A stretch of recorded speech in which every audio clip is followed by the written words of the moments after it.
When I saw that this job was an opportunity that I could be a part of, I was so excited because I could be in an environment with warm water, clear visibility, and a mock-up International Space Station in one area, which is like diving the biggest shipwreck you've ever seen.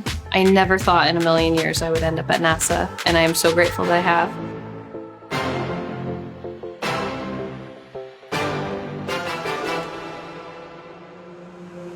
My name is Ariel Valdez. I'm a dive operations specialist at the NASA Neutral Buoyancy Laboratory in Houston, Texas. I provide training support for the astronauts that are planning on going to the International Space Station and for future lunar operations.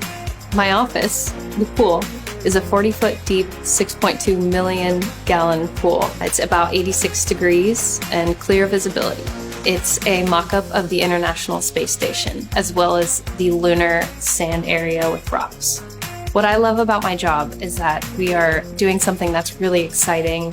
It's focused on the future and the unknown, and I do get to float underwater.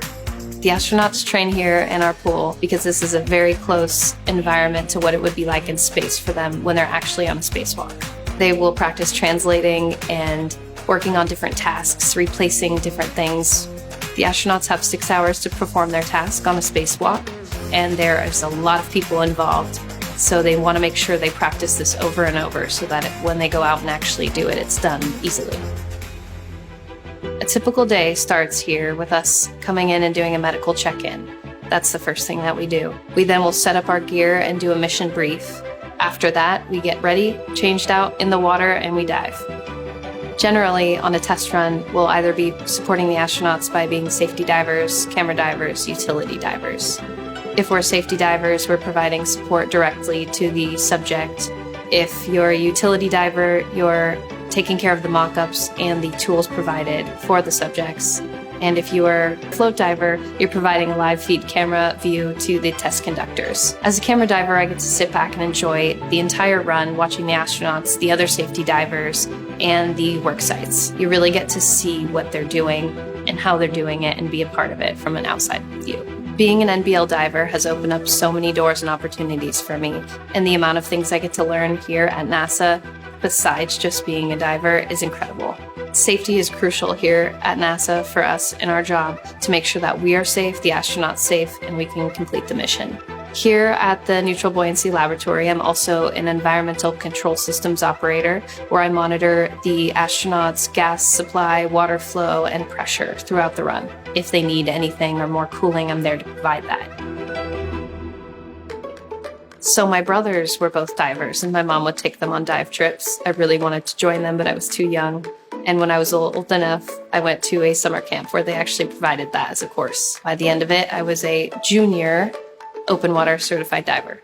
The path that led me to NASA was originally starting as a sound engineer, graduating from school for that. I then became a certified scuba instructor, and I was able to travel the world for a few years, which was an incredible experience.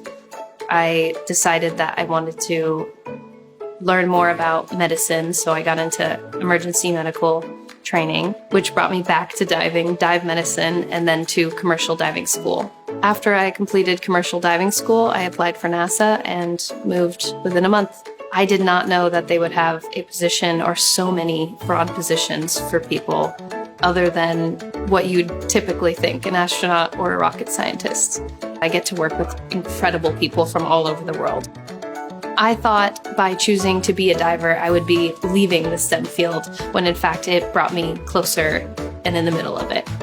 What I would say to students who don't think that they're cut out for a STEM field would be anything is possible, and to keep focusing on the things that you do love. The chances are it is valid here at NASA and in STEM. STEM is so broad and diverse.